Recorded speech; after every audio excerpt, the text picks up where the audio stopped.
राहुल, मैं ऑफिस के लिए निकल रही हूँ। मालकिन, आप ना आज ऑफिस मत जाओ। आपने एक काम करो, यहाँ छुप जाओ। मैं ना मालिक की सारी सच्चाई आपको दिखा दूंगा आज। अरे पर हुआ क्या? मालकिन, आप चुप होके बस छुप जाओ। मैं आपके सामने ना मालिक की सारी सच्चाई ले आऊंगा। अरे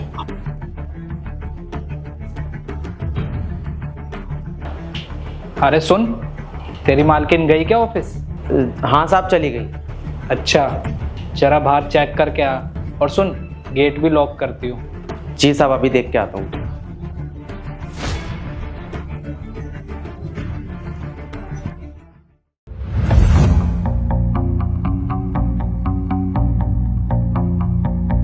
हेलो, कहाँ हो बेबी तुम? अरे तुम घर के नीचे क्या कर रही हो? तुम ऊपर आ जाओ। मेरी वाइफ ना चली गई है, अब इस घर में मैं और तुम है, तो जल्दी से आ जाओ तुम ऊपर। गई तुम्हारी बीवी? हाँ गई। और तुम्हें पता है, उसके जाने के बाद ना मुझे खुशी और सुकून दोनों मिल जाता है।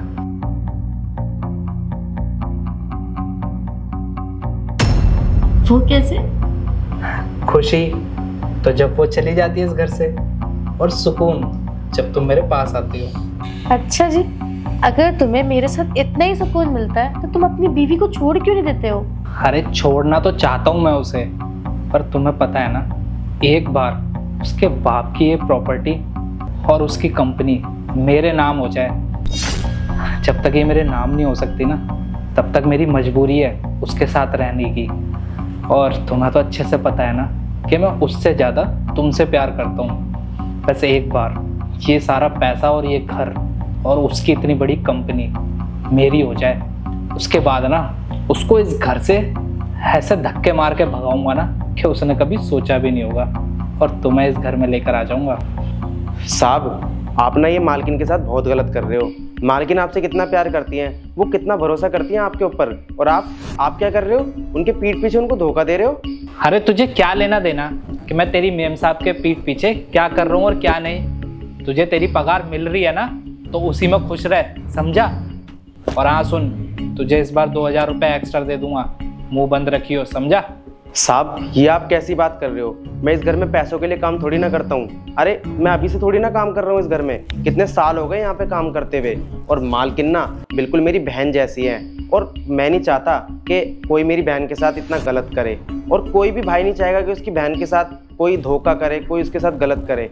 साहब, मैं ना आपके सामने हाथ जोड़ता हूँ, आप ना मालकिन के साथ बिल्कुल गलत मत करो, और आप ना ये सब चीज़ें छोड़ दो। मैं आपसे वादा करता हूँ, मैं इन सब चीज़ों के बारे में ना मालकिन को कुछ नहीं बताऊँगा। देख, तुझे मैं प्यार से समझा रहा हूँ, मैं तेरी मालकिन से नहीं, इससे प्यार करता हूँ, समझा? हाँ साहब, वो तो मुझे अच्छे से दिख रहा है कि आप इनसे ही प्यार करते हो, और जब आपको इनसे प्यार था तो आपको मालकिन से शादी करने की ज़रूरत क्या थी? अब मुझे अच्छे से समझ में आ रहा है, आपने ना मालकिन से शादी बस उनके पैसों के लिए करी थी। साहब, आपको शर्म आनी चाहिए। मालकिन बाहर जाके मेहनत करती है, पैसा कमा के लाती हैं, और आप क्या कर रहे हो? उनके पीठ पीछे उनको धोखा दे रहे हो, साथ में उनके पैसों पे ऐश भी कर रहे हो। साहब, जब आप बाहर जाके मेहनत करोगे ना, तब आपको पैसों की अहमियत पता चलेगी, तब आपको पता चलेगा भरोसा क्या होता है। राहुल, देखो जरा, तुम्हारे नौकर कितना ज्यादा बोल रहे हैं। हाँ, तुम ना बिल्कुल सही बोल रही हो, इसकी जबान ना बहुत चल रही है, इसको सबक सिखाना ही पड़ेगा। तू एक बात बता, मैं तुझे इतने सारे पैसे देता हूँ, किस लिए देता हूँ? मुंह बंद रखने के लिए ना? फिर से मुंह बंद नहीं रखा जाता क्या? अरे वाह राहुल, थोड़े पैसे मुझे भी दे दो, मैं भी अपना मुंह बंद रख लूंगी। जिया, तुम तो ऑफिस चली गई थी ना, तो यहाँ कैसे? ऑफिस जाने वाली थी लेकिन गई नहीं, क्योंकि मेरे लिए ये जानना ज्यादा जरूरी है कि मेरा पति मेरी पीठ पीछे ये सब क्या कर रहा है, मुझे धोखा दे रहा है ना? कौन है ये? अच्छा, ये शी इज माई कजन, और तुम फर्स्ट टाइम मिल रही हो ना? She is my wife. क्या कहा तुमने कि ये तुम्हारी कजिन है? तो फिर ये हमारी शादी में क्यों नहीं आई?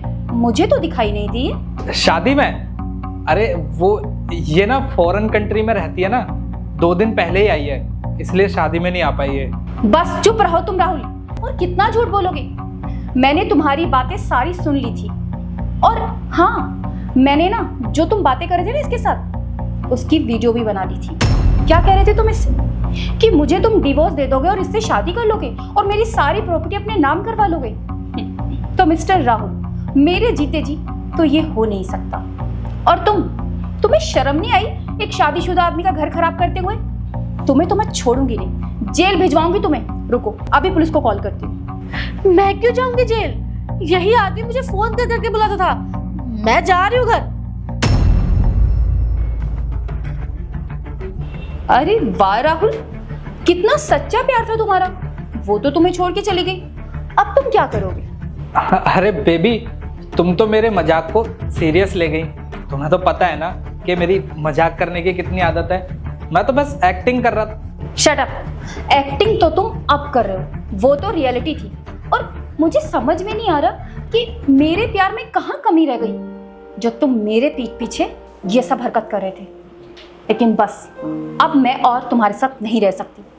निकल जाओ यहाँ से, इससे पहले कि मैं पुलिस को बुला लूँ। जिया, मैं कहाँ जाऊँगा? और एक बार बैठकर बात करते हैं ना। राहुल, अब बात करने के लिए कुछ बचा है क्या हमारे बीच? तुमने जो हरकत की है ना, इसके लिए मैं तुम्हें कभी माफ नहीं कर सकती। वो तो अच्छा हुआ कि शिबू ने मुझे तुम्हारा ही असली चेहरा दिखा दिया, वरना मैं तो तुम्हें हमेशा यही समझती रहती कि तुम मुझसे बहुत प्यार करते हो। देखो, निकल जाओ मेरे घर से, इससे पहले कि मैं पुलिस बुला लूं।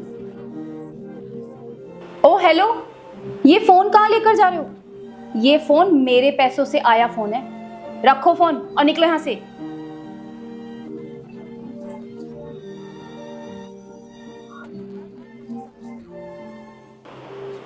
Thank you Shibu. अगर तुम मुझे राहुल का असली चेहरा नहीं दिखाते तो ना जाने और कितने दिनों तक वो मुझे ऐसे ही धोखा देता रहता। लेकिन मुझे ये समझ में नहीं आ रहा कि तुमने मुझे ये बात पहले क्यों नहीं बताई। वो मेम साहब, मैं आपको बहुत पहले ही बताना चाहता था, पर मुझे लगता था कि आप मेरी बात पे यकीन नहीं करोगी। और वैसे भी कौन पत्नी अपने पति पे शक करेगी? और साहब को देखो ना, वो आपके सामने कितना अच्छा बन के रहते थे। बस इसलिए मैंने आपको कुछ नहीं बताया। फिर मैंने सोचा क्यों ना आज आपको साहब की सारी सच्चाई आपकी आंखों के सामने दिखा दूँ। मुझे यकीन नहीं आता कि जिस आदमी पर मैंने इतना भरोसा किया, उसी ने मेरी पीठ पीछे मुझे धोखा दिया। देखिए मेम साहब, आप ना बिल्कुल भी परेशान मत होइए। और आप तो मेरी बिल्कुल बहन जैसी हैं, और एक ना आपसे लगाव हो गया है। इस वजह से मैं नहीं चाहता था कि आपके साथ ना कोई गलत करे, इसलिए साहब की सच्चाई मैं आपके सामने लाया। बस आप ना बस परेशान मत होइए, और मैं तो बस यही कहूँगा कि आप ना अपनी ज़िंदगी ना नए सिरे से शुरू करिए। हाँ शिबू, तुमने बिल्कुल सही बोला, और तुम्हारा मैं ये एहसान कभी नहीं भूलूंगी।